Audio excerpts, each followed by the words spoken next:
Welcome back to today's reading. This is from All the Mowgli Stories by Rudyard Kipling. We stopped on page 13 and I'll pick it up where we stopped last time. So the mother wolf is chasing away the tiger, the langur, the lame tiger, which wants to claim the boy cub.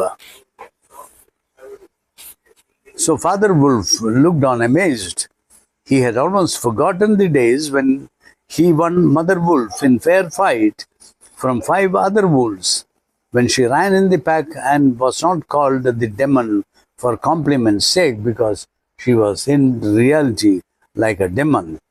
Shere Khan might have faced Father Wolf, but he could not stand up against Mother Wolf, for he knew that where he was, she had the full advantage of the ground and would fight to the death. So Shere Khan backed off out of the cave mouth, growling, and when he was clear, he shouted, "Each dog barks in his own yard. We'll see what the pack will say to this fostering of man cubs. The cub is mine, and to my teeth he will come in the end. Oh, bush-tailed thieves!" So the tiger is abusing the wolf. Mother wolf threw herself down, panting among the cubs, and Father wolf said to her gravely, "Shere Khan speaks this much truth. The cub must be shown to the pack. Wilt thou still keep him, mother?" "Keep him?" she gasped. "He came naked by night, alone and very hungry, and yet he was not afraid. Look, he has pushed one of my babes to one side already, and that lame butcher would have killed him and would have run off to the Wainganga while the villagers here hunted through all our lairs in revenge. Keep him. Assuredly, I'll keep him. Lie still, little frog. You Mowgli, for Mowgli the frog is what I will call him. The time will come when Mowgli will hunt Shere Khan as he has hunted thee." "But what will our pack say?" said Father Wolf. "The law of the jungle lays down very clearly that any wolf may, when he marries, withdraw from the pack he belongs to. But as soon as his cubs are old enough to stand on their feet, he must bring them to the pack council, which is generally held once a month at full moon, in order that the other wolves may identify him. After that inspection, the cubs are free to run where they please, and until they have killed their first buck. No excuse is accepted if a grown wolf of the pack kills one of them. So they are to be safe, and no wolf will kill any of the cubs. The punishment is death, where the murderer can be found. And if you think for a minute, you will see that this must be so. So the cubs are to be introduced to the older wolves. Father Wolf waited till his cubs could run a little, and then, on the night of the pack meeting, took them and Mowgli and Mother Wolf to the council rock, a hilltop covered with stones and boulders where 100 wolves could hide. Akela, the great grey lone wolf, who led all the pack by strength and cunning, lay out at full length on a rock, and below him sat 40 or more wolves of every size and color, from badger-colored veterans who could handle a buck alone, to young black 3-year-olds who thought they could. The lone wolf had led them for a year now. He had fallen twice into a wolf trap in his youth, and once he had been beaten and left for dead. So he knew the manners and customs of men. There was very little talking at the rock.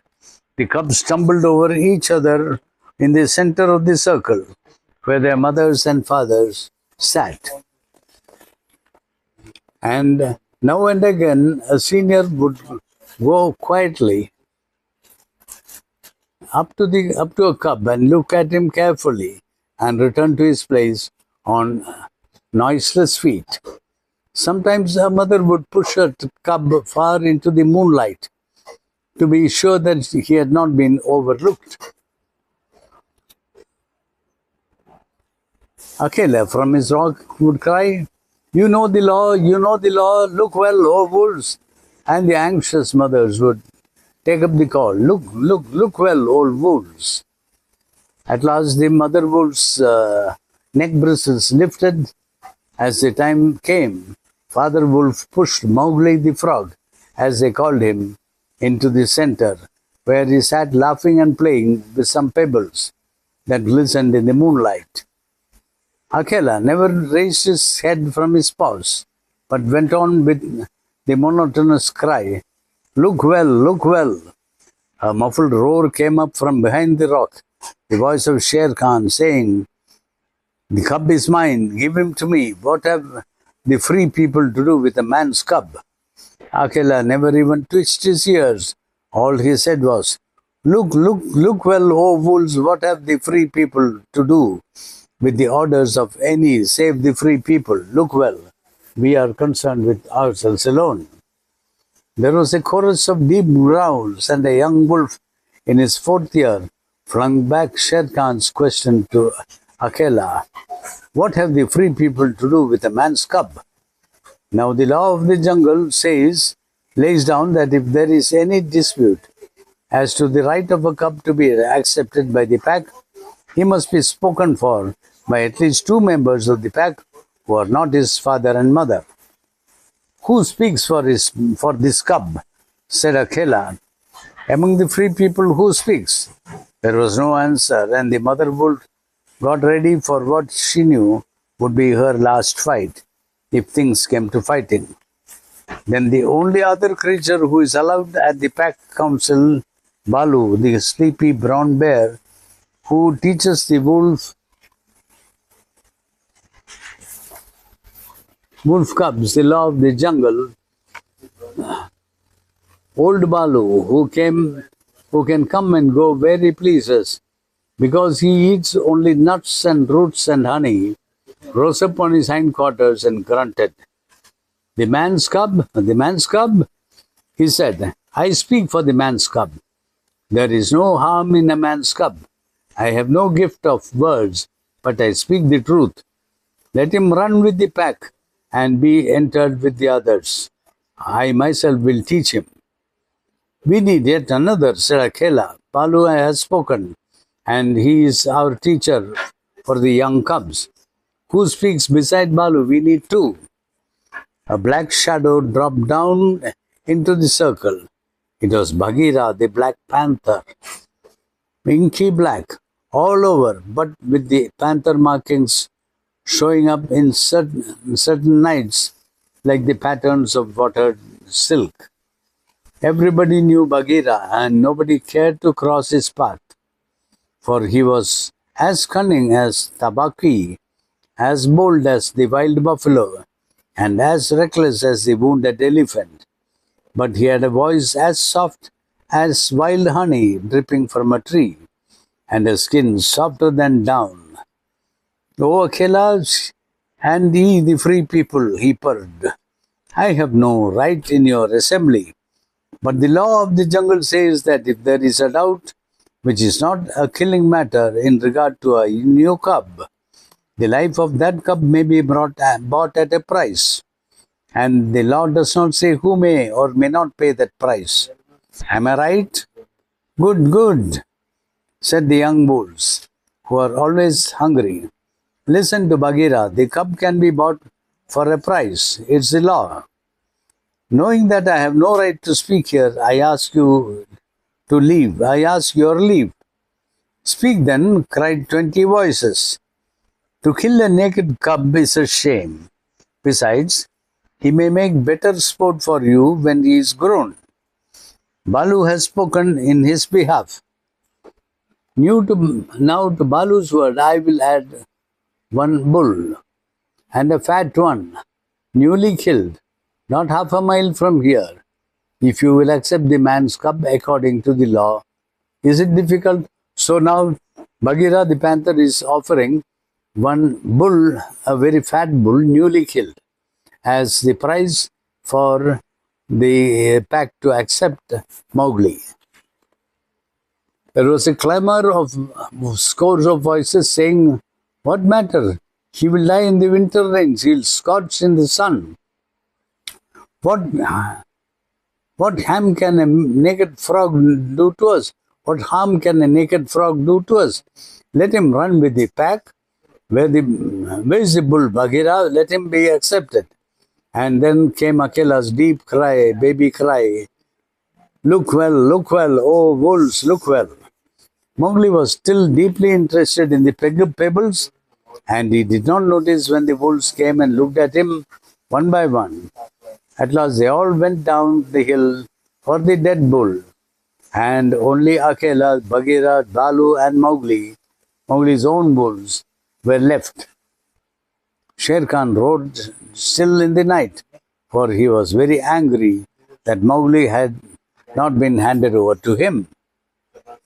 "Hey, roar well," said Bagheera under his whiskers, "for the time comes when this naked thing will make thee roar for another tune, or I know nothing of man."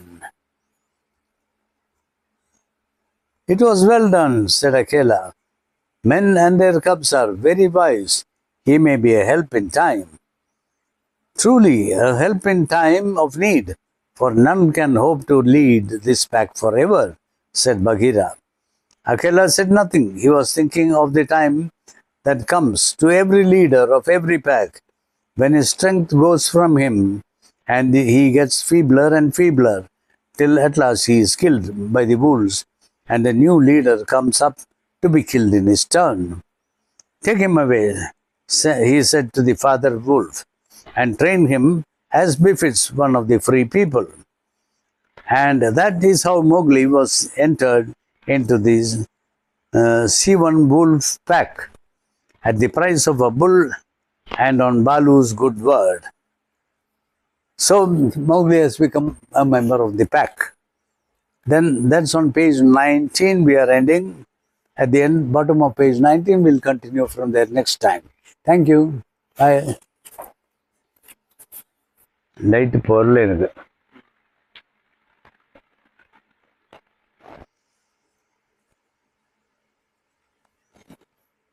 Now continuing on page 19, bottom of 19. Now you must be content to skip 10 or 11 whole years and only guess at all the wonderful things that Mowgli did among the wolves, because if it were written out, it would fill ever so many books. He grew up with the cubs, though they, of course, were grown wolves, and almost before he was a child.